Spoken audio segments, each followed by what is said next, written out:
বাংলাদেশ এবং বাংলাদেশের বাইরে পৃথিবীর বিভিন্ন প্রান্তে যেখান থেকে চ্যানেল আই দেখছেন আপনাদের সকলকে সাদর আমন্ত্রণ তৃতীয় মাত্রা দেখবার জন্যে। যদিও রাজনৈতিক অনুষ্ঠান, কিন্তু রাজনীতি, অর্থনীতি, আন্তর্জাতিক সম্পর্ক, শিক্ষা, স্বাস্থ্য, সমাজের নানা বিষয় নিয়ে আমরা কথা বলি এবং প্রতিটা বিষয়ের সঙ্গেই প্রত্যক্ষ বা পরোক্ষভাবে রাজনীতির একটা সম্পর্ক আছে। সেগুলো নিয়ে আমরা অতীতে বিভিন্ন সময় কথা বলেছি। আমরা বাংলাদেশের স্বাস্থ্য খাত, চিকিৎসা সেবা, নানা ধরনের রোগ ব্যাধি, সেগুলো নিরাময়ের উপায়, সরকারের প্রস্তুতি কি, বেসরকারি খাত কীভাবে এগুচ্ছে, এসব বিষয় নিয়ে অতীতে বহুবার কথা বলেছি। আজকে আমরা কথা বলবো সার্জারি নিয়ে। বেশ কিছু রোগ আছে, ব্যাধি আছে, যেগুলো অপারেশন খুব জরুরি এবং এর নিয়ে মানুষের মধ্যে নানা রকমের ধারণা আছে। এক ধরনের ভয় ভীতি অনেকের মধ্যে আছে এবং সেগুলো অনেক ক্ষেত্রে বাংলাদেশের যারা রোগী বা অসুস্থ মানুষ তাদের মধ্যে কাটিয়ে তুলতেও সক্ষম হয়েছে। আবার বাংলাদেশের এই ধরনের কোনো চিকিৎসা সেবার প্রয়োজন হলে অনেকেই দেশে আস্থা না রেখে দেশের বাইরে ছুটে যান। তো মূলত এইসব বিষয় এবং এই সার্জারিরও আবার নানা শাখা প্রশাখা আছে। তার মধ্যে একটা হচ্ছে এন্ডোল্যাপ্রোস্কোপি সার্জারি। মূলত এই বিষয় নিয়ে আমরা একটু ফোকাস করবার চেষ্টা করব। আর এই আলোচনায় অংশ নেওয়ার জন্য আমার সঙ্গে স্টুডিওতে রয়েছেন, আমার বায় বসা আছেন জাপান বাংলাদেশ ফ্রেন্ডশিপ হসপিটালের চেয়ারম্যান এবং চিফ ল্যাপ্রোস্কোপিক সার্জন ওই একই হসপিটালের প্রফেসর ডক্টর সর্দার নাইম আমার বায় বসা। আমার ডানের রয়েছেন professor Salma Sultana, department of সার্জারির professor and head, Dhaka medical college এবং অ্যাডজাঙ্ক্ট ফ্যাকাল্টি ELSA। এবং তারপরে টেবিলের ডান প্রান্তে রয়েছেন বঙ্গবন্ধু শেখ মুজিব মেডিকেল ইউনিভার্সিটি বা বাংলাদেশ মেডিকেল ইউনিভার্সিটি, যেটি এখন নাম বদলে, তার ফ্যাকাল্টি অফ সার্জারি এক্স-10 প্রফেসর ডক্টর তৌহিদুল আলম। তিনি ex president society of surgeons of Bangladesh এবং society of laparoscopy surgeons of বাংলাদেশেরও তিনি এক্স প্রেসিডেন্ট। আপনাদের তিনজনকে স্বাগত আজকের তৃতীয় মাত্রায় এবং প্রফেসর ডক্টর সর্দার নাইম, আপনাকে স্বাগত এবং অভিনন্দন। দর্শক মণ্ডলী, সম্প্রতি সিঙ্গাপুরে ওয়ার্ল্ড কংগ্রেস অফ ল্যাপ্রোস্কোপি সার্জারির 21তম কংগ্রেস অনুষ্ঠিত হয়েছে এবং সেখানে প্রায় 160 জন সার্জন অংশ নিয়েছেন বাংলাদেশ থেকে এবং একজন পায়োনিয়ার ল্যাপ্রোস্কোপিক সার্জন, যেই পরিচয় আমরা অতীত বহুবার দিয়েছি ওনার ক্ষেত্রে, বাংলাদেশে ডক্টর সর্দার নাইম, তিনি লাইফ টাইম অ্যাচিভমেন্ট অ্যাওয়ার্ড তার রিমার্কেবল এবং আউটস্ট্যান্ডিং কাজের জন্য পেয়েছেন ওই কংগ্রেসে এবং তার যে অবদান সার্জারিতে এই ক্ষেত্রের উন্নয়নের জন্য এশিয়া প্যাসিফিকে, সেই জন্য আপনাকে অভিনন্দন আরও একবার। আপনাকে দিয়ে শুরু করতে চাই যে আমরা এন্ডোল্যাপ্রোস্কোপি সার্জারি বা যেটা আপনার ফিল্ড, এটা আসলে কি, কাদের জন্য এই সার্জারি, কখন করতে হয় এবং আমাদের দর্শকদের একটু আপনি সহজ করে বোঝাবার চেষ্টা করবেন টেকনোলজির দিকটা কি এবং মানুষ এখানে কেন আস্থা রাখতে যাবে এবং এটাকে মিনিমাল অ্যাক্সেস সার্জারিও বলা হয়, একটু যদি বিস্তারিত ধারণা আপনি। ধন্যবাদ জিল্লুর, ধন্যবাদ চ্যানেল আই এবং তৃতীয় মাত্রাকে। পলিটিক্যাল অনুষ্ঠানগুলোর ফাঁকে ফাঁকে সোশ্যাল বিভিন্ন জিনিস নিয়ে এবং স্পেশালি হেলথ সেক্টরের বেশ কিছু অনুষ্ঠান জিল্লুর আপনি করেন এবং যেটা নিয়ে মানুষের কাছে পৌঁছাতে আমাদেরও আনন্দ হয় এবং আমরা এটা অত্যন্ত প্রয়োজনীয় একটি রাষ্ট্রের স্বাস্থ্য নিয়ে কাজ করি। তো আমরা ওই কথা বলতে মানুষের স্বাস্থ্য, ব্যক্তি জীবনের বা নাগরিকদের স্বাস্থ্যের চিন্তাটাও করতে। তো ল্যাপারোস্কোপিক সার্জারি এই টার্মটার সাথে মোটামুটি এখন প্রায় তাবৎ শিক্ষিত জনগোষ্ঠী প্রায় সবাই পরিচিত। তো স্কোপ কথার অর্থ আমরা জানি, এটা camera. Laparo means actually abdomen. তো আমরা যখন অ্যাবডোমেনের মধ্যে কোনো ক্যামেরা ঢোকাই সেটাকে আমরা ল্যাপারোস্কোপ বলি। যেমন দূরের জিনিস দেখলে আমরা টেলিস্কোপ বলি, কাছের জিনিস যেমন মাইক্রোস্কোপ। ঠিক ল্যাপারোস্কোপ হলো পেটের মধ্যে ক্যামেরা ঢুকিয়ে যে কাজটা করা হয় সেটাই ল্যাপারোস্কোপিক কাজ। এন্ডোস্কোপিক যেমন ন্যাচারাল অরিফিসগুলো দিয়ে যদি আমরা করি, যেমন আপার যে এন্ডোস্কোপ, কোলোনোস্কোপ, ন্যাচারাল অরিফিস দিয়ে যখন স্কোপ ঢুকিয়ে কাজ করা হয় বা ডায়াগনোসিস করা হয় সেটাকে আমরা এন্ডোস্কোপিক বলি। তো বেসিক্যালি এন্ডোল্যাপারোস্কোপ কথাটা বলছি এই জন্য আমরা যে এন্ডোস্কোপি এবং ল্যাপারোস্কোপি এটা একটা সার্জিক্যাল এস্টাবলিশড একটা সার্জিক্যাল প্রসিজিওর। আমরা যখন স্টুডেন্ট ছিলাম back in 80s, early 80s বা লেট 70s, তখন কিন্তু ল্যাপারোস্কোপিক সার্জারি বলে কিছু ছিল না। আমরা ল্যাপারোস্কোপিককে একটি ডায়াগনস্টিক টুল হিসেবে জানতাম, যে পেটের মধ্যে ক্যামেরা ঢুকিয়ে কখনো কখনো কিছুই যখন বোঝা যায় না কোথায় কী আছে এবং গাইনোকোলজিস্টরা কিছু কিছু কাজ করতেন, লাইগেশন জাতীয় কাজ প্রফেসর টি এ চৌধুরী এদেশে করেছেন। সুতরাং এন্ডোল্যাপারোস্কোপিটা একেবারে অপরিচিত কোনো জিনিস ছিল না আমাদের মধ্যে, কিন্তু এটা দিয়ে যে পেটের ভিতরের বিভিন্ন সার্জারি করা সম্ভব এই জিনিসটা যখন এই ক্যামেরার টেকনোলজি এতটা ডেভেলপ করেনি তখন জানা ছিল না।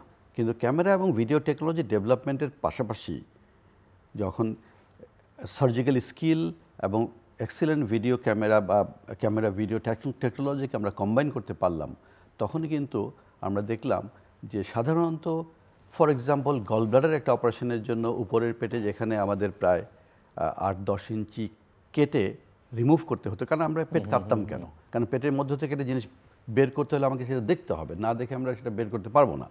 কিন্তু আমরা যখন দেখলাম যে পেটের মধ্যে আমরা ক্যামেরা ঢুকিয়ে টেলিভিশন মনিটরে আমি দেখে সুন্দর করে সেটাকে ছাড়িয়ে নিয়ে আসতে পারি এবং যার জন্য পেট বড় করে কাটার প্রয়োজন হয় না, তখনই একটা রিভলিউশনারি ব্যাপার ঘটে গেল। এটা 1987-এ প্রথম ফ্রান্সে একজন ডাক্তার করলেন। উনি একজন গাইনোকোলজিস্ট ছিলেন, উনি গাইনোকোলজিক্যাল কিছু প্রসিডিউর করতেন। 87 ফিলিপ মুরে, ফ্রান্সের লিওন শহরে। এবং ওটা করার পরেই উনি একটা শর্ট কমিউনিকেশন দিয়ে যখন সারা পৃথিবীকে জানিয়ে দিলেন যে ল্যাপারোস্কোপ দিয়ে গলব্লাডার অপারেশন করা সম্ভব বা পেটের আরও কিছু অপারেশন করা সম্ভব, তখন একটা রেভলিউশন ঘটে গেল। এটা আমরা বলবো যে মডার্ন সার্জারিতে the biggest revolution is the invention or introduction of laparoscopic surgery. বাংলাদেশে 1991-এ ইনসিডেন্টালি আমি যখন 1989-এ টোকিও বিশ্ববিদ্যালয়ের সার্জারিতে পিএইচডি করছি, তখন আমার প্রফেসর এটা জাপানে শুরু করলেন। জাপানের পাইওনিয়ার টিমের সাথে কাজ করার সুযোগ হয়েছিল বলেই আমি এটা খুব ভালো করে শিখতে পেরেছিলাম। এবং 1991-এ আমি প্রথম এদেশে ল্যাপারোস্কোপিক্যালি গলব্লাডার অপারেশন করি। তারপরে পুরোটাই ইতিহাস। 91-এ যখন শেষ করে অপারেশন করে আমি চলে গেলাম, তার 2 বছর পরেই 93-তে পিএইচডি শেষ করে এসে বারডেম হাসপাতালে এবং জাপান বাংলাদেশ ফ্রেন্ডশিপ হাসপাতাল তৈরি করে আমি এই সার্জারি এদেশে শুরু করি। এটার যে বেনিফিট, এটা অবভিয়াস, এটা কাউকে বলতে হয় না। বেনিফিটটা হলো পেট কাটা আর না কাটার তফাৎ, একই কাজ করা হচ্ছে, same surgery, basic principles same. গলব্লাডারের জন্য পাথরসহ গলব্লাডারে ফেলতে হবে, অ্যাপেন্ডিক্স ইনফেকশনের জন্য অ্যাপেন্ডিক্সটাকে ফেলে দিতে হবে। সেটা ফেলতে গিয়ে আগে পেট কাটতে হতো, এখন না কেটে করা হয় বলে খুব ছোট্ট ট্রকারের মাধ্যমে, একটা ট্রকার ঢুকে ক্যানুলা দিয়ে করি বলে ওটা বের করলেই এত ছোট ছোট ইনসিশন, যেটা একদিনই রুগীকে আমরা বাড়িতে সেই প্রসঙ্গে একটু বুঝতে আসবো যে কি পরিমাণ সময় লাগে, ব্যয় কি। প্রফেসর ডক্টর তাহিদুল আলম যদি একটু বলেন যে বিশ্বের অন্যান্য দেশের সঙ্গে যদি আমরা তুলনা করি, তাহলে বাংলাদেশে এই সার্জারি যে টেকনোলজিক্যাল সার্জারি যেটা, এটা আসলে অবস্থানটা কি, কোন জায়গায় বাংলাদেশ দাঁড়িয়ে আছে এবং কি পরিমাণ সার্জনকে তৈরি করা হয়েছে, প্রশিক্ষণ পেয়েছেন এই সার্জারির ক্ষেত্রে, এবং এরা গোটা দেশ জুড়ে কাজ করছেন কিনা, না কি শহর কেন্দ্রিক বা ঢাকা কেন্দ্রিক? ধন্যবাদ আপনাকে। আসলে আমরা শুরু থেকে কিন্তু আমরা বলবো যে এর ল্যাপারোস্কোপি সার্জারি যখন ইভেন ইন্ডিয়াও শুরু হয় নাই, তখন কিন্তু আমাদের প্রফেসর সর্দার নাইমের চেষ্টায় আমরা বলবো যে বাংলাদেশে কিন্তু আমরা সমসাময়িক সময় শুরু করেছি। এমন না যে আমাদের আগে ইন্ডিয়া পাকিস্তান শুরু করেছে, আমরা কিন্তু শুরু থেকে এই টেকনোলজিটা আমরা রপ্ত করতে পেরেছি। তার জন্য আমাদের এখনকার যে অবস্থা, যদি আমি বলবো গভর্নমেন্ট সেক্টরে আমরা আমাদের বিসিপিএস বা আমাদের ইউনিভার্সিটিতে আমরা প্রতি বছর কিন্তু আমরা অনেক পোস্ট গ্রাজুয়েট ডক্টর আমরা তৈরি করি বা আমাদের ফেলো বা মাস্টার্স হয়, কিন্তু এদের কিন্তু বেসিক্যালি গভর্নমেন্ট সেক্টরে কোথাও ট্রেনিং দেওয়ার কোনো স্কোপ ছিল না। তো এই প্রফেসর সর্দার নাইম এই কাজটা শুরু করার পরে আস্তে আস্তে আমরাও এটা টেক ওভার করলাম। ঢাকাতেই ইনিশিয়াল শুরু হলো, তখন আমরা দেখলাম যে আসলে এত ট্রেনিংয়ের দরকার, ফর্মাল ট্রেনিং কোথাও নাই। তখন আমাদের একটা সোসাইটি করলাম, আমরা ওদের 1984 ছিল, কত 88 আমরা একটা ল্যাপারোস্কোপিক একটা সোসাইটি করলাম। সোসাইটির মাধ্যমে তখন আমরা ট্রেনিং শুরু করলাম, ফর্মাল ট্রেনিং শুরু করলাম আমাদের ডাক্তারদের জন্য, যেটা গভর্নমেন্ট সেক্টরে কোথাও করা সম্ভব ছিল না। উদ্যোগ নেওয়া হয় না এই কারণে যে যখন ল্যাপারোস্কোপিটা শুরু হলো তখন এটা একটা কন্ট্রোভার্সিয়াল ব্যাপার ছিল। ইভেন আমাদের অনেক সিনিয়র প্রফেসররাও এটাকে মানে সাধারণ নিতে পারে না, মানে ওনাদের তখন শেষের দিকে বলবো যে এমন একটা সময় নতুন একটা টেকনোলজি ওনাদের পক্ষে আসলে করা সম্ভব ছিল না, যে কোনো কারণে ওনারা এটা that was not well accepted by our senior teachers.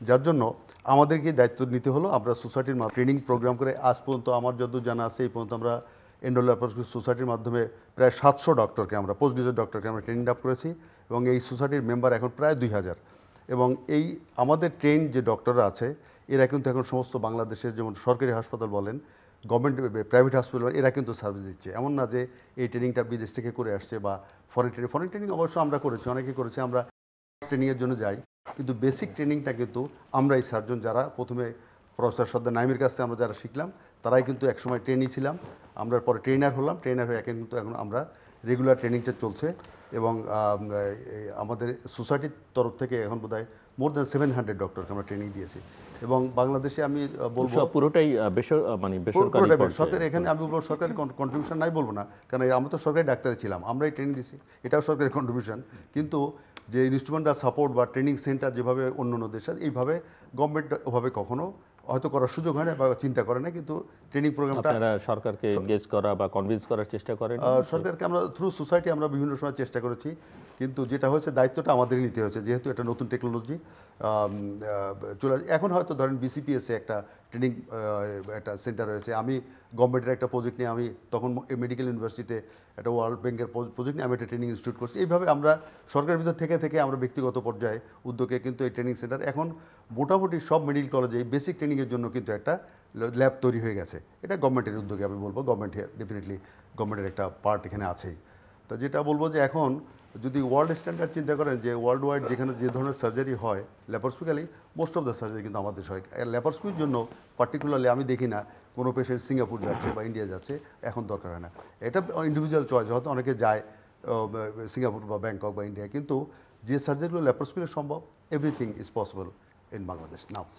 Professor Salma Sultan একটু আমাদেরকে বলেন যে ইকুইপমেন্টের অর্থে বা টেকনিশিয়ানের অর্থে স্কিল ম্যান পাওয়ার যেভাবেই বলি না কেন যে বাংলাদেশে বেসরকারি খাত এবং সরকারি খাতের আসলে অবস্থাটা কি এখানে আমি একটুখানি পিছন থেকে শুরু করব যেটা হচ্ছে যে ল্যাপারোস্কোপি যেটা আমরা জানলাম যে পেটের ভিতর ক্যামেরা ঢুকে অপারেশন করা এটার কিন্তু ব্যাপ্তিটা আরও বেশি যেমন আর্থ্রোস্কোপি এটা কিন্তু জয়েন্টের ভিতরে আমাদের যে জয়েন্টগুলো আছে এখানে ভিতরে ক্যামেরা ঢুকিয়ে অপারেশন করা আর্থ্রোস্কোপি রেট্রোপেরিটোনিওস্কোপি ইভেন যে নিউরো সার্জারি যে অপারেশনগুলো আগে খুলি কেটে করতে হতো মাথার খুলি সেগুলোও কিন্তু একেবারেই এন্ডোস্কোপিক সার্জারির মধ্যেই আছে এবং বাংলাদেশে কিন্তু এই অপারেশনগুলি হচ্ছে গভর্নমেন্ট সেক্টরেও প্রাইভেট সেক্টরেও তার মানে এন্ডো ল্যাপারোস্কোপিক সার্জারির ব্যাপ্তি কিন্তু আরও অনেক বেশি এবং থোরাকোস্কোপিক সার্জারি যে বুকের ভিতরে স্কোপ ঢুকিয়ে অপারেশন করা সুতরাং বড় বড় ইনসিশন দিয়ে অপারেশন সারা শরীরের কোথাওই এখন এক্সপার্ট আপনি বলছেন যে এটা শুধু এখন ওই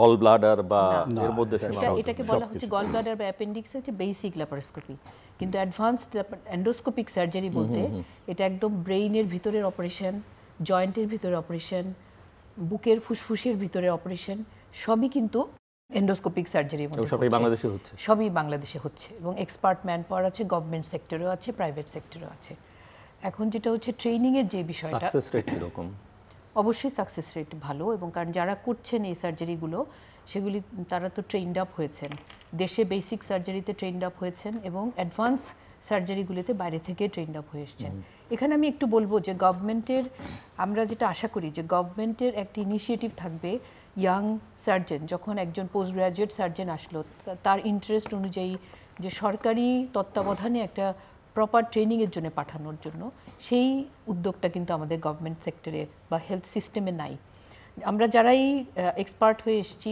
আমরা ব্যক্তিগত উদ্যোগে বাইরে কোথায় ভালো ট্রেনিং হয় কোন সেন্টারে হয় সেভাবে যে ট্রেন্ড হয়ে এসেছি তবে বেসিক যে ট্রেনিংটা অবশ্যই এন্ডো ল্যাপারোস্কোপিক সোসাইটি এটা ট্রেনিংটা শুরু করেছেন কিন্তু গভর্নমেন্ট যেটা করেছেন যে সমস্ত গভর্নমেন্ট হসপিটালগুলোতে ল্যাপারোস্কোপ মেশিন সাপ্লাই করেছেন এটা কিন্তু গভর্নমেন্টের বিশাল একটা সাপোর্ট ইভেন ডিস্ট্রিক্ট হসপিটালগুলো পর্যন্ত সুতরাং এই যে ট্রেনিংয়ের যে বিষয়টা যারা আমরা গভর্নমেন্ট সেক্টরে কাজ করছি অ্যাজ এ ট্রেনার তারা কিন্তু আমাদের জুনিয়র ট্রেনি যারা আসছেন পার্ট 1 করে সার্জিক্যাল ট্রেনিং আসছেন তারা কিন্তু গভর্নমেন্ট হসপিটালেই বেসিক ট্রেনড আপটা হচ্ছেন কাজ করতে যে সুপারভাইজ ট্রেনিংটা পাচ্ছেন একটা বেসিক ট্রেনিং ওনারা সোসাইটির ওখান থেকে করেন কিন্তু এই যে প্র্যাকটিস করে 2 বছর বা 3 বছরের যে ট্রেনিংটা পার করে ওরা তখন কিন্তু গভর্নমেন্ট হসপিটালগুলোতেই ওরা বেসিক ল্যাপারোস্কোপিক ট্রেনিংটা করছে সুতরাং ম্যান পাওয়ারের কথা যেটা বললেন বা আমাকে জিজ্ঞেস করলেন যে logistic support basic laparoscopic support কিন্তু গভর্নমেন্টের থেকে হসপিটালগুলোতে আছে হ্যাঁ তবে যেটা আমরা ফেস করি গভর্নমেন্ট হসপিটালে যে মেনটেনেন্স, যেহেতু এখানে ট্রেনিরা কাজ করে, অনেক হাতে হ্যান্ডলিং হয়, এটার একটা ওয়ারেন্টিয়ার আছে মেশিনগুলার। এগুলিকে সময় মতো যে নষ্ট হলে যে সাথে সাথে রিপ্লেসমেন্ট হচ্ছে তা কিন্তু হয় না, যে কারণে কাজ করতে কিছুটা অনেকটাই বাধা বা কিছুদিন একটু স্লো হয়ে যায়। অনেক ব্যক্তিগত উদ্যোগ নিয়ে অনেক কিছু করে সরকারিভাবে এগুলি ঠিক করার একটা বিষয় গভর্নমেন্ট সেক্টরগুলোতে আছে, যেটা প্রাইভেট সেক্টরে নাই। নষ্ট হয়ে গেলে সাথে সাথে ওটা রিপ্লেস হয়ে যাচ্ছে, এটা একটা বিষয়। আর ম্যান পাওয়ার ডেভেলপমেন্টে হচ্ছে যে যত ভালোভাবে এক্সপোজ হচ্ছে, সুপারভাইজড হচ্ছে, সেইভাবে আমার মনে হয় যে ঢাকা বেসড না, এটা পুরো বাংলাদেশের একদম রাজশাহী প্রত্যেকটা ডিভিশন নিয়েও অনেক ভালো ভালো ল্যাপারোস্কোপিক সার্জন কিন্তু এখন আছে। তবে আমরা কিছুটা পিছিয়ে আছি, আমার যেটা মনে হয়েছে এই কংগ্রেসটা অ্যাটেন্ড করে এসে আমরা এখনও এশিয়া প্যাসিফিক, ওয়ার্ল্ডের কথা বলবো না, শুধু এশিয়া প্যাসিফিক থেকে পিছিয়ে আছি যে আমরা এখনও রোবোটিক সার্জারিটা শুরু করতে পারি নাই। পৃথিবী কিন্তু ল্যাপারোস্কোপ ছেড়ে এখন রোবটে চলে যাচ্ছে, এবং রোবোটিক সার্জারি অনেক বেশি ফাইন এবং অনেক মেটিকুলাস কাজ, অনেক অ্যাডভান্স কাজ খুব সুন্দরভাবে করা যায়, যেটাতে আমরা একেবারেই পিছিয়ে আছি, যে আমাদের বাংলাদেশে এখন পর্যন্ত কোনো রোবট নাই। কিন্তু অথচ দেখেন যে ভিয়েতনাম, মানে আমাদের সমসাময়িক দেশ যদি দেখি, ভিয়েতনামের মতো দেশেও কিন্তু রোবট আছে, তাইওয়ান, ভিয়েতনাম, এই দেশগুলোও কিন্তু এক্সপার্ট রোবোটিক সার্জন, যাদেরকে আমরা দেখে আসলাম, ওদের কাজ দেখে আসলাম।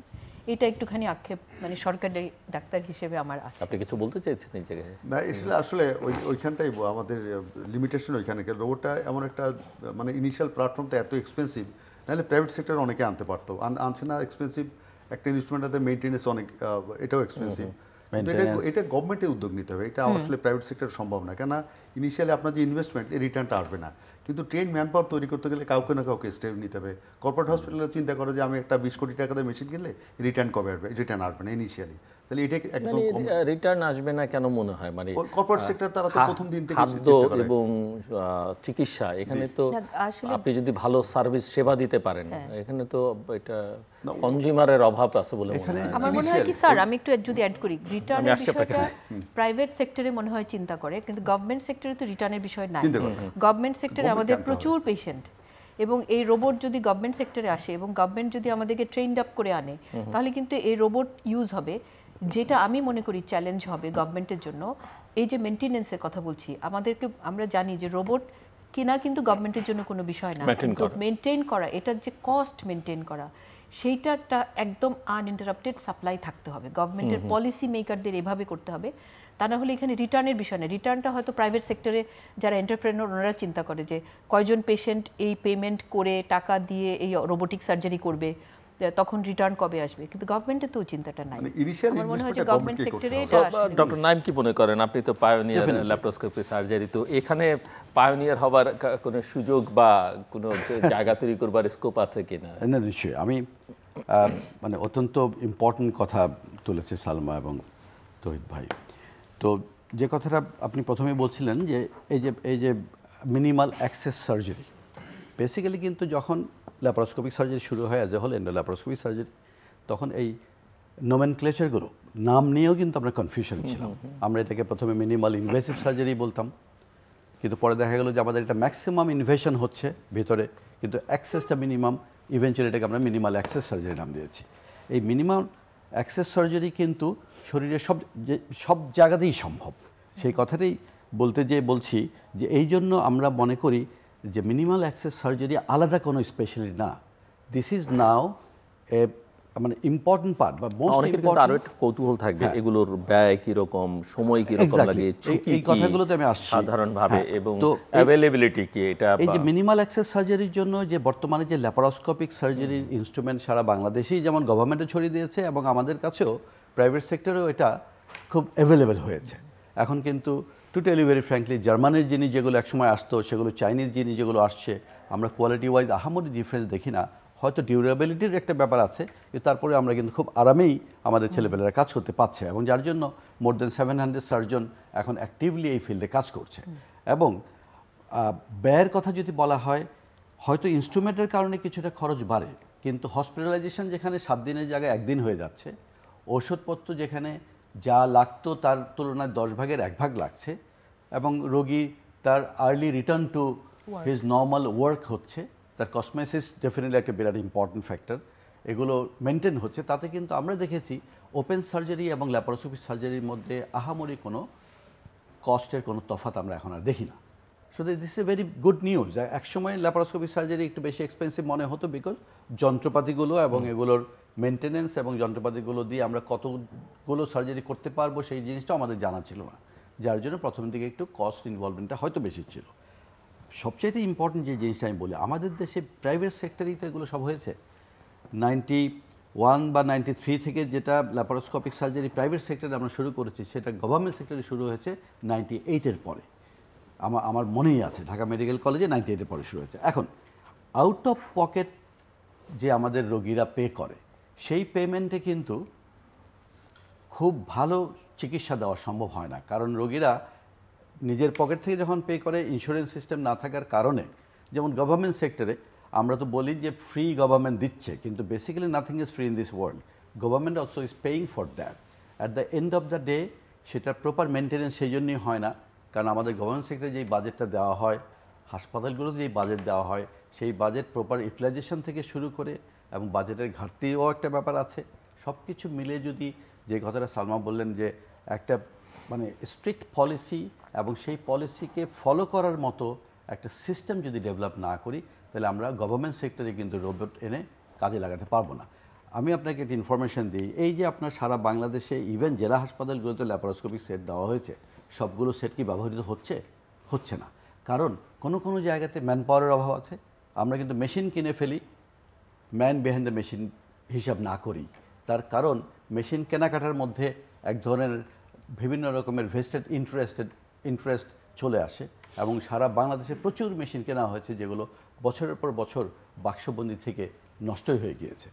সেই তুলনায় প্রাইভেট সেক্টর অনেক বেটার করে। আমি মনে করি রোবটের কথা যদি বললেন, আমরা পায়োনিয়ারিং কাজ রোবটে করতে চাই, কিন্তু আবার সেই কথাটাই আসে, আমরা রোবটে যদি একটা গলব্লাডার অপারেশন করতে চাই, সেটার জন্য নর্মালি এখন যা খরচ হয় তার চেয়ে প্রায় আমার 50,000 to 1 লাখ টাকা প্লাস খরচ হয়, বেশি আরও বেশি। এখন কথা হলো গলব্লাডার সার্জারি, যেটা আমি ল্যাপারোস্কোপ দিয়ে এই মুহূর্তে, অথবা অ্যাপেন্ডিক্স বা অ্যাবডোমিনাল কিছু সার্জারি বা কোলোরেক্টাল কিছু সার্জারি, রোবটের ইম্পর্টেন্স বা রোবটের যে অ্যাডভান্টেজটা, সেই অ্যাডভান্টেজটা যদি আমরা কাজে লাগাতে পারি, যেমন খুব ডিপ ডাউন কোথাও, যেটা একেবারে লো, এগুলো হয়তো সাধারণ মানুষ বুঝবে না, শুধু না যাওয়াই ভালো আমার, কিন্তু কিছু সার্জারি রোবট দিয়ে সম্ভব, যেটা ল্যাপারোস্কোপি দিলে সম্ভব না। তো ওই জিনিসগুলোর জন্য পে করতে গেলে আমাদের অনেক রোগীরাই রোবট দিয়ে করার চেয়ে হয়তো ওপেন সার্জারিতেই অপশান দিবেন, বিকজ ওই যে পেমেন্ট বা টাকা যেটা নিজের পকেট থেকে দিতে হবে, আর ওই পরিমাণ টাকা যদি আমাদেরকে দেন, অনেকেই মনে করবেন তাহলে আমি বিদেশে যেই করি, কারণ আমাদের তো একটা টেন্ডেন্সি আছে বাইরে চিকিৎসা করার। তো সেই জন্য রোবোটিক সার্জারি বা টেলি সার্জারি এবং রোবট এবং আর্টিফিশিয়াল ইন্টেলিজেন্স ইভেনচুয়ালি সার্জারিতে ইনকর্পোরেটেড হবেই, এটা কেউ ঠেকাতে পারবে না। আমাদের হাতে যেভাবে এখন মোবাইল ফোনগুলো এসছে, ঠিক একইভাবে হাসপাতালে রোবট আসবে, কিন্তু এটা সময়ের ব্যাপার।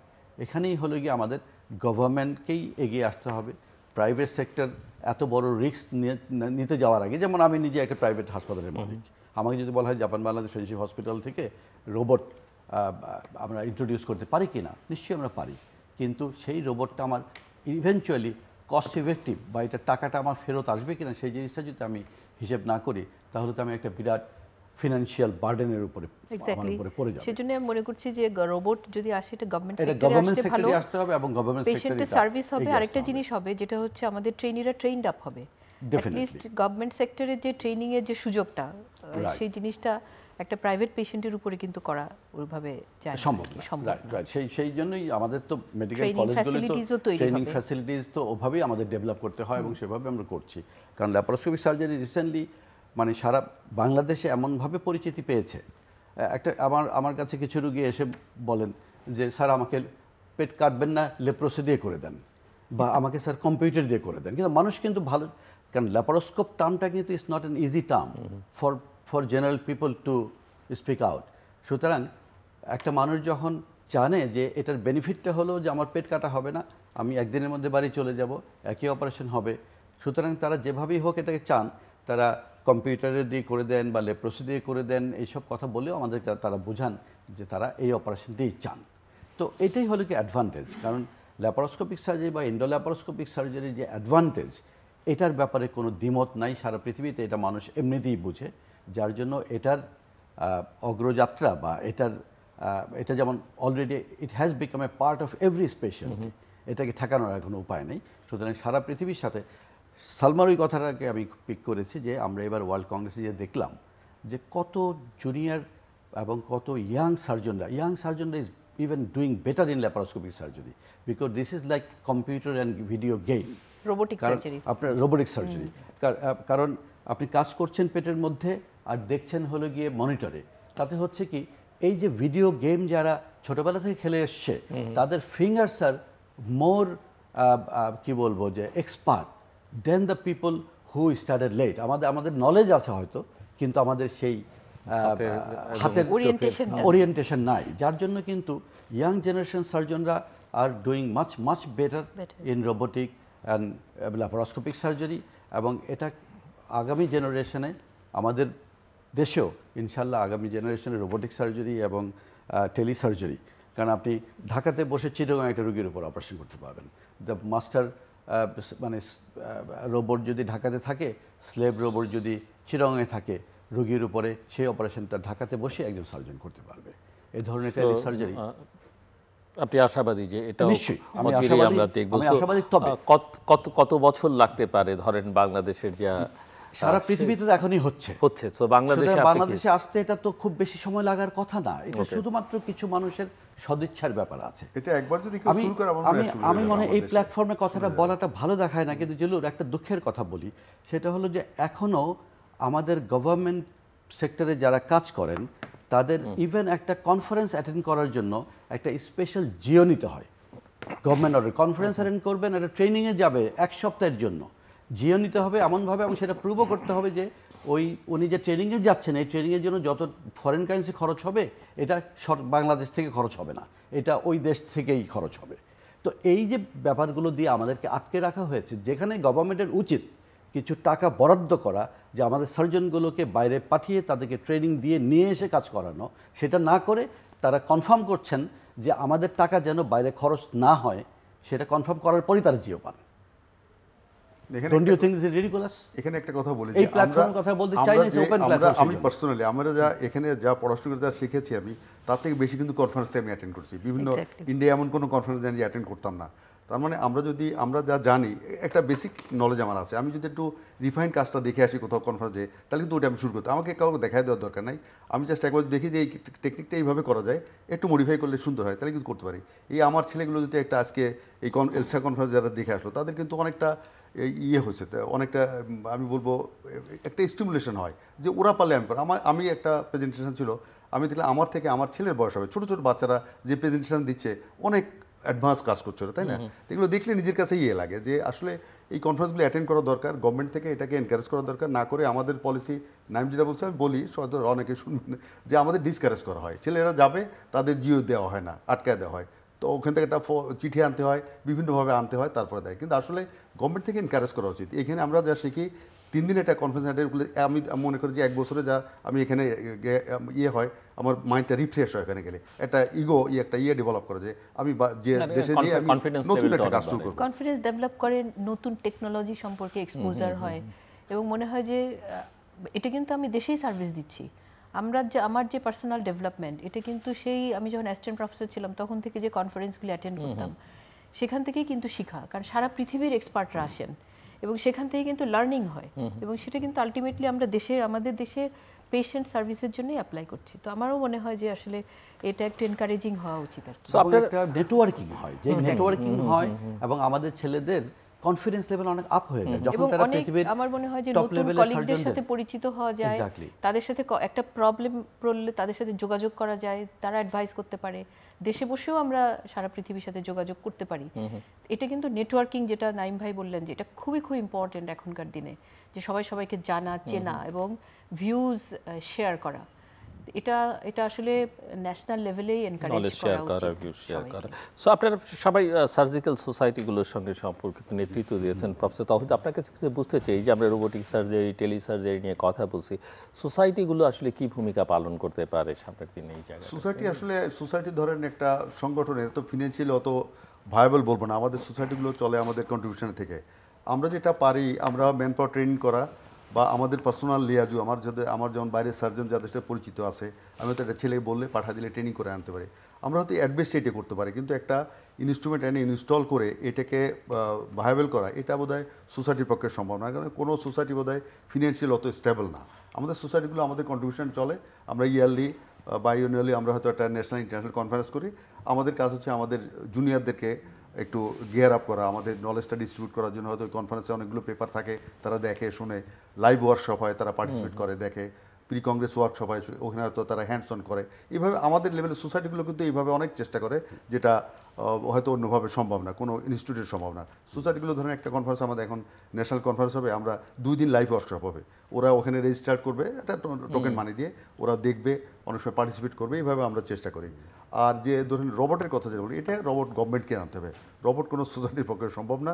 আমি বলে ইনিশিয়াল ইনভেস্টমেন্টটা কস্ট এফিশিয়েন্ট, এটা লুজিং কনসার্ন, কিন্তু একবার যদি একটা ইনস্টলেশন হয়, এখানে যদি 10টা ছেলে ও ট্রেন্ড আপ হয়ে যায়, এরা কিন্তু বাইরে যে সাহস করবে একটা মেশিন কেনার, বা 3-4 জন মিলিয়ে হয়তো প্রাইভেট একটা সেট আপ দিতে পারবে, বা অন্য একটা প্রতিষ্ঠানে যদি রোবট আসে ওটা চালাতে পারবে। আমাদের তো ম্যান পাওয়ারই নাই। আমাদের কিছু ছেলে মেয়েরা বাইরে থেকে ট্রেনিং করে আসছে, ইভেন তারা এখন কাজও করতে পারছে না। ওনারা কিন্তু নিজস্ব উদ্যোগে টাকা পয়সা খরচ করে ইন্ডিয়ায়, বিভিন্ন জায়গায়, কোরিয়া, যে আমাদের ছেলেরা মেয়েরা ট্রেনিং করে আসছে রোবটের পর, তারা কিন্তু এখন একটা মেশিন হলে কাজ করতে পারে, কিন্তু যেহেতু কোনো প্ল্যাটফর্ম নাই, কাজ করতে পারছে না। আমাদের দুঃখটা এখানে যে সোসাইটির ব্যাপারে আমি একটু যদি অ্যাড করি, কারণ আমি তহিদ ভাই, সালমা, আমরা সবাই সোসাইটিগুলির লিডিং পজিশনে সবাই ছিলাম। যেমন তহিদ ভাই সোসাইটি অফ সার্জনসি প্রেসিডেন্ট ছিলেন, আমি ভাইস প্রেসিডেন্ট ছিলাম, এন্ডো ল্যাপারোস্কোপি সার্জারি সোসাইটির প্রেসিডেন্ট উনিও ছিলেন, আমিও ছিলাম, আমেরিকান কলেজ অফ সার্জনসের বাংলাদেশ চ্যাপ্টারের প্রেসিডেন্ট ছিলাম আমি, এখন গভর্নর, এবং সালমা এভাবে একইভাবে বিভিন্ন লিডারশিপে ছিল। তো আমাদের সোসাইটিগুলোর একেবারেই কিন্তু পার্সোনাল ইনিশিয়েটিভ এগুলো হয়, এবং টোটালি ভেরি ফ্রেন্ডলি, এগুলোর জন্য কিন্তু আমরা সরকারের কোনো রকম কোনো সাপোর্ট পাই না। আমরা শুধু একটা পারমিশন পাই, সেই পারমিশনের নিতে আমাদের জান বেরিয়ে যায়। এনএসআই থেকে ক্লিয়ারেন্স থেকে শুরু করে শত শত ক্লিয়ারেন্স পাওয়ার পরে আমরা শুধু একটা পারমিশন পাই যে এই সার্জনগুলো একটা সোসাইটি করবে। সোসাইটির কাজ কী? আমরা বিভিন্ন সময় স্কিল ডেভেলপমেন্টের জন্য বিভিন্ন রকম প্রোগ্রাম করি। যে যারা তহিদ ভাই বলেছেন যে আমরা এই সোসাইটি থেকে কিন্তু প্রোগ্রাম করে করে প্রায় 700 সার্জনকে বেসিক ল্যাপারোস্কোপিক সার্জারি সম্বন্ধে ট্রেনিং দিয়েছি। আমরা প্রতি বছর ন্যাশনাল এবং ইন্টারন্যাশনাল কনফারেন্স করি, এবং ইন্টারন্যাশনাল কনফারেন্সগুলোতে আমরা কিন্তু বাইরে থেকে যে নেটওয়ার্কিংয়ের মাধ্যমে যেটা সম্ভব হয়, ধরুন আমি গত 35 বছর যাবতই যেহেতু সব ইন্টারন্যাশনাল সোসাইটিগুলোর মিটিংগুলোতে যাই, যে নেটওয়ার্কিংটা আমার হয়েছে, তাদেরকে রিকোয়েস্ট করলে তারা আসে, আমরা তাদেরকে নিয়ে এসে এখানে হ্যান্ডস অন একেবারে লাইভ ওয়ার্কশপ করি। তারা নিজেরা সার্জারি করে, আমাদের ছেলেরা তাদেরকে অ্যাসিস্ট করে, সেভাবে কিন্তু আমরা ডেভেলপ করি। কিন্তু এটা কিন্তু শুধুমাত্র যে আমরা আমাদের সোসাইটি দিয়ে করব এবং আমাদের সোসাইটিতেই ওদেরকে আমরা নিয়ে আসবো, আমরা কজনকে আনতে পারবো? হয়তো 5-10 জন আনতে পারবো। কিন্তু একই সাথে যদি আমাদের ছেলেরা বাইরে যেতে পারে, তাইলে সেই সোসাইটিগুলোর সাথে কোলাবোরেটিভ প্রোগ্রাম করেও কিন্তু আমরা অনেক কাছে, আমরা তো কোভিডের সময়ও কিন্তু আমরা এই জুম মিটিংয়ের মাধ্যমে, বিকজ ল্যাপারোস্কোপিক এবং এন্ডোস্কোপিক সার্জারির সুবিধা হলো যে what a surgeon is Singh anybody can see, কারণ সেটা তো একটা ভিডিও মনিটরে, তো সার্জিক্যাল ফিল্ডটা হলো একটা ভিডিও মনিটর। সুতরাং এই ভিডিও মনিটরটাকে আমরা ওই সময়কার লাইভ সার্জারিটাকে আমরা শেয়ার করতে পারি পৃথিবীর সব জায়গায়। এই নেটওয়ার্কিং মাধ্যমে যে জিনিসটা হয়, পৃথিবীতে অনেক সার্জন আছেন, অনেক ইনস্টিটিউট আছে, সার্জিক্যাল ট্রেনিং ইনস্টিটিউট, যারা কন্টিনিউয়াসলি লাইভ ভিডিও শেয়ার করে যাচ্ছেন, এবং ওই নেটওয়ার্কিংয়ের মাধ্যমেই শুধু আমাদের ছেলে মেয়েরা সেই জিনিসগুলোতে ঢুকতে পারে এবং তারা নিজেদেরকে প্রতিনিয়ত ডেভেলপ করতে পারে। কারণ আমরা সার্জারিগুলো করে এডিটেড সার্জারি দেখিয়ে কিন্তু ট্রেনিং হয় না। লাইভ সার্জারি যদি দেখা হয়, একটা ব্লিডিং শুরু হলো কোনো একটা জায়গায়, ওই ব্লিডিংটা ওই মুহূর্তে যদি লাইভ ম্যানেজমেন্টটা কীভাবে হলো সেটা যদি একজন সার্জন ওটার সাথে থেকে দেখতে পারে, সেটার যে এডুকেশনটা হয়, সেটা কিন্তু কোনো edited video will never be able to give that courage এবং দ্যাট নলেজ। সুতরাং সোসাইটিগুলোর রোল কিন্তু হিউজ। তবে এই সোসাইটিগুলোকেও বিভিন্ন জায়গায়, যেমন সোসাইটি অফ সার্জনস বছরের পর বছর চেষ্টা করছে নিজস্ব একটা বিল্ডিং তৈরি করতে, সেটা আমরা পারছি না, কারণ আমাদের ওই যে ল্যান্ড যেটা দেওয়া হয়েছে সেটার জন্য পারমিশন আমরা পাই না। তহিদ ভাই নিজে ভুক্তভোগী, আমরা নিজেরা নিজেদের পকেটের পয়সা খরচ করে আমরা অফিস করেছি, সেই অফিসগুলোতে আমরা ট্রেনিং সেন্টার করেছি একেবারে নিজেদের তাড়নায়। কারণ যে আমরা যখনই সার্জনরা সার্জারি শিখি, তার পর মুহূর্তেই মনে হয় যে এটা আমি শিখলে তো হবে না, আরেকজনকে শেখাতে হবে। এই জন্যই কিন্তু দেখবেন এই মেডিকেল প্রফেশনেই সম্ভবত একই সাথে প্রফেশনালস এবং টিচার্স সব একই সাথে কাজ করে। আমাদের টিচিংটাই আমাদের পার্ট অফ আওয়ার জব। তো সেই হিসাবে আমরা আমাদের ইয়ে থেকে প্ল্যাটফর্ম থেকে চেষ্টা করি বটে, কিন্তু আজকে আপনার মাধ্যমে নিশ্চয়ই সরকার এবং জনগণকে জানাতে চাই যে আমরা যদি এই সাপোর্টটা সরকারের কাছ থেকে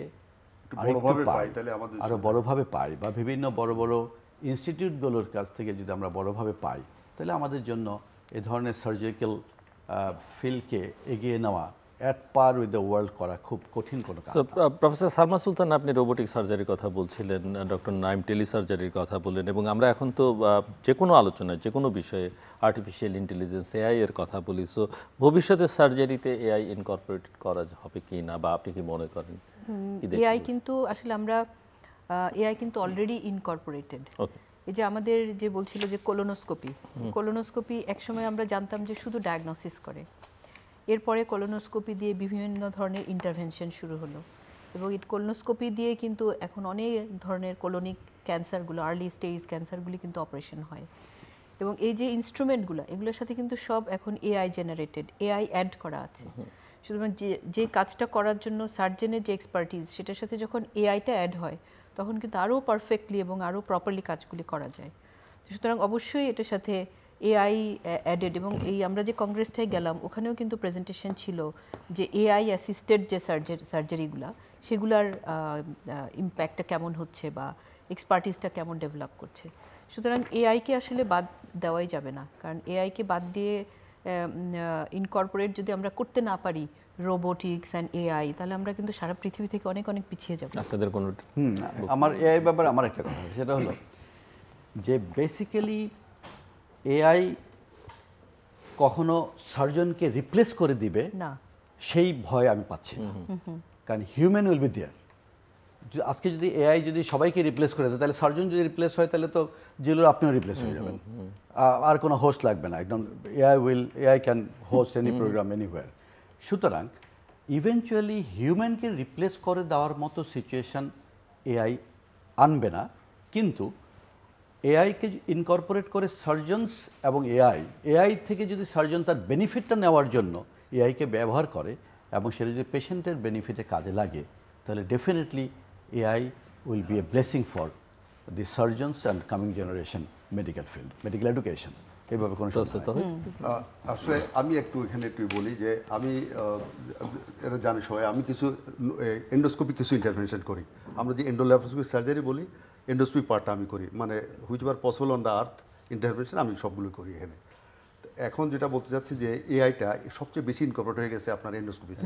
সালমা যেটা বলছিল কোলোনোস্কোপিতে, আমি একটা উদাহরণ দিই যে আমরা যে কোলোনোস্কোপি করি, একদম বইতে কি লেখা আছে যে 30% লিশন আমি মিস করি, মানে হিউম্যান আইতে দেখলে 30%, মানে ইভেন ক্যান্সার বলেন, টিউমার বলেন, মিস করতে পারে, হিউম্যান এরর হতে পারে। কিন্তু এআইতে একদম আপনি যেটা দেখবেন না, ও ওখানে ফোকাস করবে যে এইখানটা দেখো, এবং এখানটা দেখে 10 সেকেন্ডের ভিতরে বলে দেবে এটা ক্যান্সার, বা ক্যান্সার 99%, 95% পসিবিলিটি আছে অ্যাডিনোকার্সিনোমা, মানে এটা ক্যান্সার কিন্তু মাইক্রোস্কোপিক ডায়াগনোসিস, কিন্তু এআই বলে দিচ্ছে যে এটার পসিবিলিটি আছে। তা ইভেন একটা বড় টিউমার এআই বলতে পারবে এখান থেকে বায়োপসি নাও, এখানে নিও না, এখানে নিলে ক্যান্সার পাবে, এখানে পাবে না।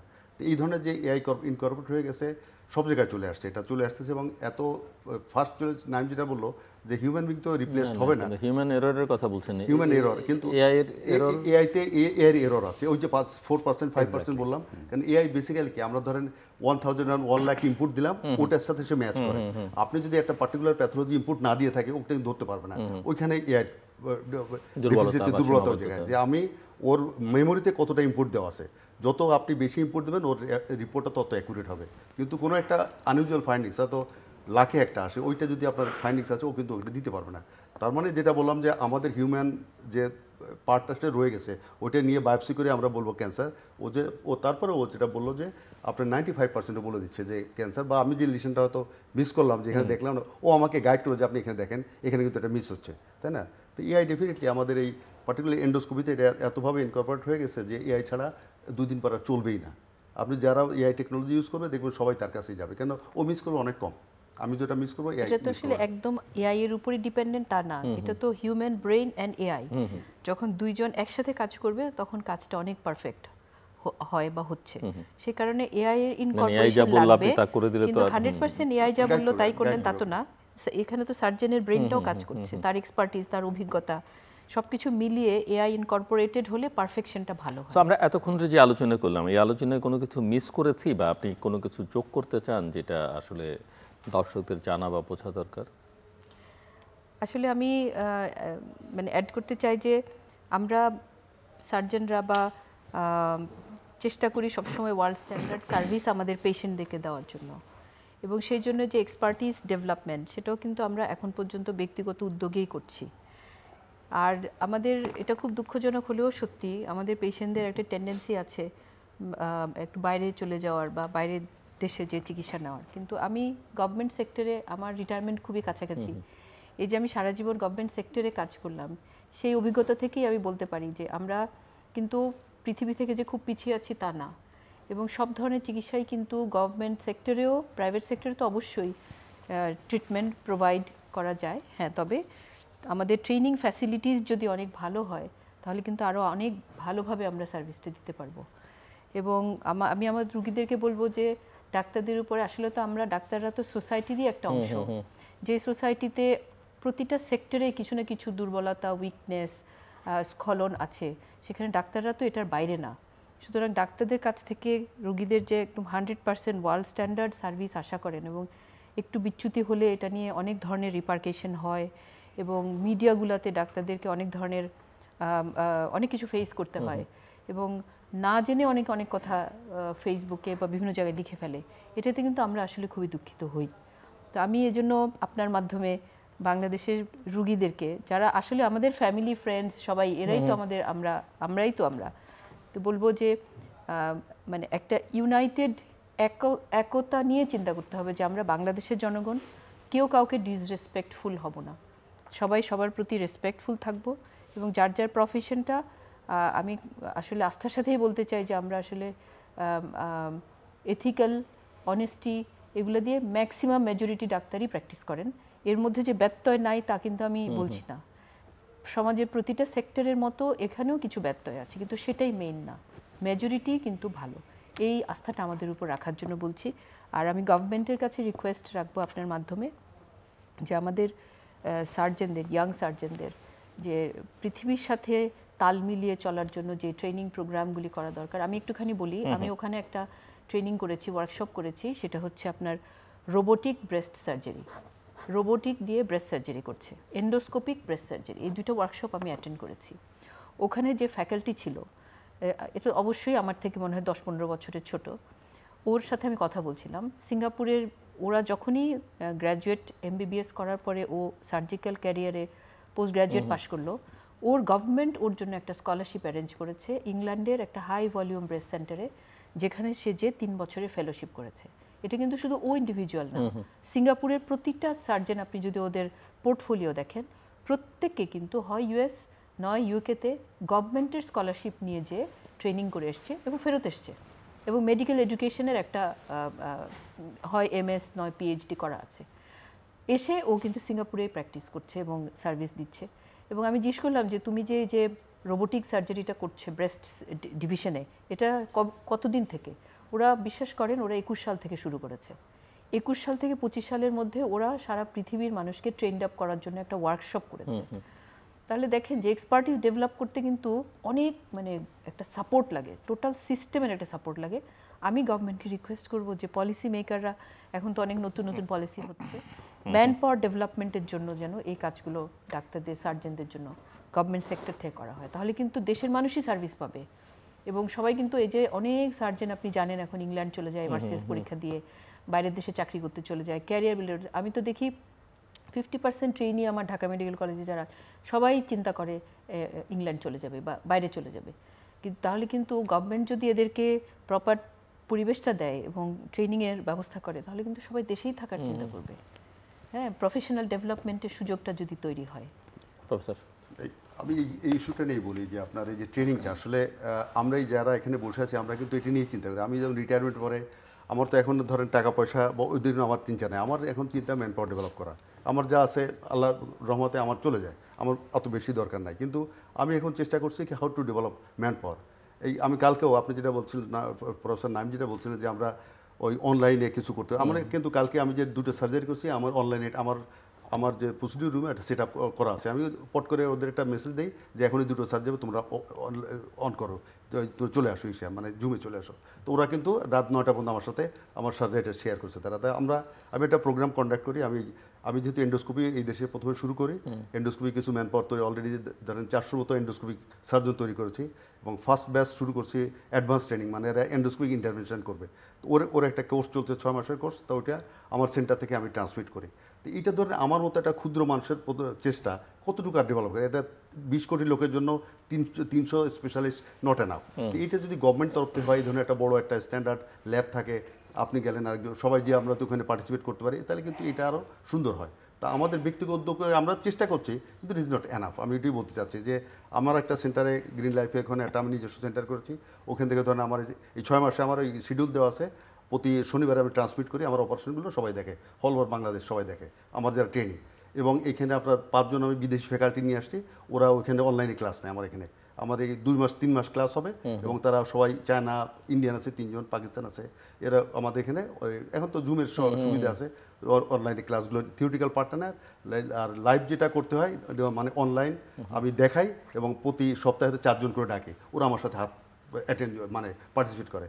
তো এইভাবে আমি বলবো এটা অতি ক্ষুদ্র। ইভেন আমি সার্জন না, আমাদের গ্যাস্ট্রোলজিস্টটা আমরা করি, এটা পছন্দ করে না, কিন্তু এইবার 2 জন গ্যাস্ট্রোলজিস্ট আসছে আমার কাছে ট্রেনিং করার জন্য। তার মানে ওই বেচারাদেরও ট্রেনিংয়ের জায়গা নাই, ওরা গ্যাস্ট্রোলজির ডিগ্রি নিচ্ছে, ইআরসিবি ভালো করছে না, ইএসডি এমআর যে অপারেশনগুলো ওয়ার্ল্ড ওয়াইড সব জায়গায় হচ্ছে, এরাও কিন্তু ওরা খুব একটা ভালো করছে না, কেন ওদেরও ট্রেনিং করার কোনো স্কোপ নাই।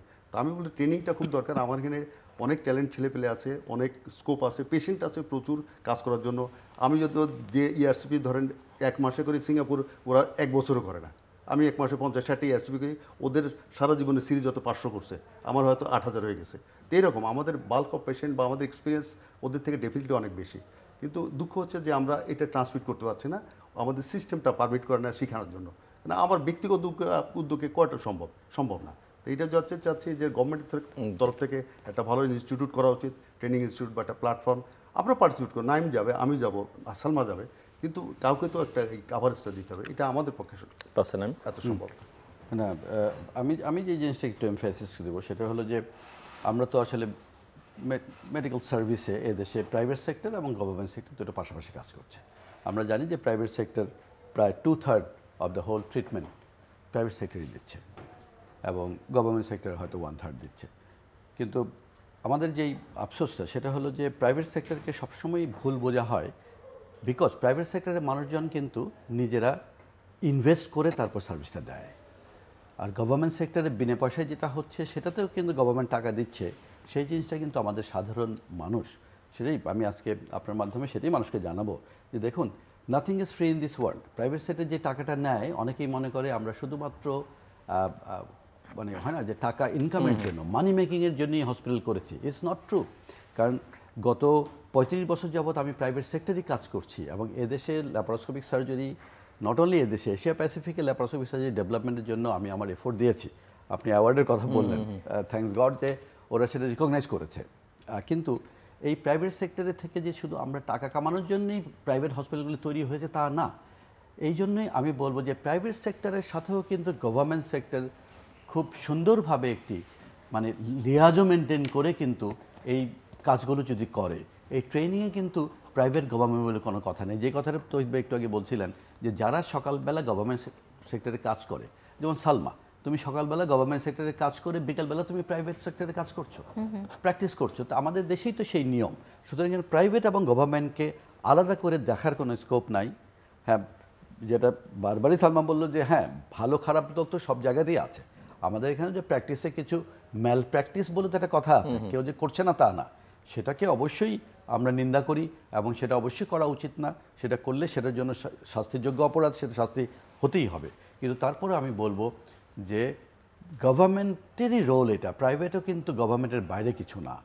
গভর্নমেন্টকেই এই দায়িত্বটা নিতে হবে এবং সেই জন্য গভর্নমেন্টকে ওই রকম মানুষ যেতে হবে এবং বসতে হবে, এগুলোকে খুব বেশি পলিটিসাইজ না করে মোর অফ একাডেমিক ওয়েতে যদি আমরা চিন্তা করে এদেশে এই ল্যাপারোস্কোপি বা মিনিমাল অ্যাক্সেস সার্জারি, যেটা এখন দ্য বিগেস্ট বা most important field of surgery সব স্পেশালিটিতেই, সেটাকে যদি নিয়ে আমরা এগোতে পারি তাহলে দেশের রোবট, টেলিসার্জারি থেকে শুরু করে এভরিথিং ইজ পসিবল।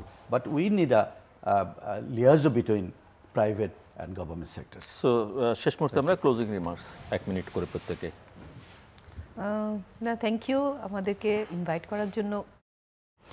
তো আমি আশাবাদী যে আমরা আমাদের যারা ইয়াং সার্জন আছে এবং আমরাও যারা চেষ্টা করছি, আমরা যদি প্রপারলি ট্রেন্ড আপ হই এবং সরকার যদি আমাদের কিছুটা সাপোর্ট দেয়, তাহলে আমরা কিন্তু ওয়ার্ল্ড স্ট্যান্ডার্ড সার্ভিস বাংলাদেশেই দিতে পারি, দিচ্ছি যতটুকু সম্ভব এবং আরও দিতে পারি।